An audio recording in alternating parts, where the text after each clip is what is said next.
Bonjour à tous, aujourd'hui petite vidéo très courte pour une présentation d'espèces.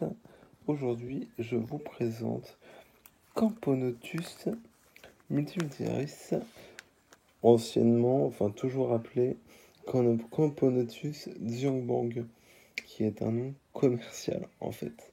Pendant très longtemps j'ai cru que c'était xiangbang, mais non, ce n'est qu'un nom commercial. Je vous présente cette espèce qui est très jolie, qui apparemment est dur à élever. Parce que effectivement il faut tomber sur une bonne gine, mais c'est compliqué. À savoir que là en plus je tombe sur une gine qui a déjà pondu, ça y a pas de souci, mais qui mange sa ponde déjà depuis un petit moment. Donc voilà, c'était pour vous la présenter. Parce qu'après je vous la montrerai pas tout de suite. Parce qu'après je laisse vraiment tranquille. Là je l'ai reçue, ça fait quelques jours, là je la nourris.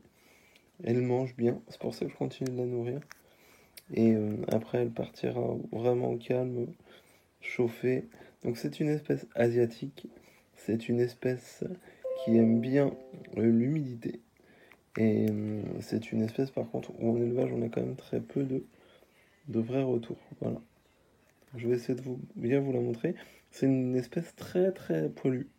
J'ai déjà réussi à élever pas cette espèce, que c'est la première fois, mais une de ses cousines, si on peut dire, Camponotus selene, que j'ai élevé, que j'ai réussi à faire fonder sans problème, mais qui est également comme ça, très grosse, très poilue, mais plus dans les tons gris, noir en fait.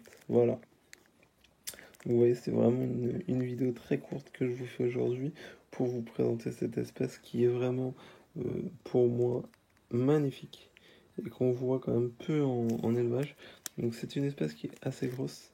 Je vous mets mon doigt pour vous donner une idée de mesure. Donc voilà. Vraiment très très très très joli.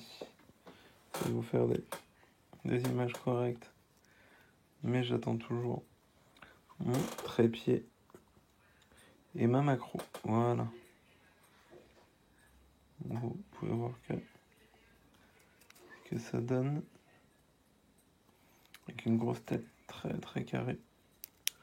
Très poilue. On peut voir que même les pattes sont poilues. Je sais pas si vous verrez bien à l'image. Donc voilà. C'est en tout cas, elle se nourrit, elle est assez vorace. Elle mange bien la gelée. Je lui ai donné aussi l'intérieur d'un grillon. Elle l'a mangé sans problème. Donc à voir, là je l'ai gavé. Et après, maintenant elle va partir dans le noir, au chaud, aucune vibration. Et je ne vais pas l'embêter pendant 15 jours, 3 semaines. Et après on va voir le résultat. Si jamais ça pouvait apporter quelque chose.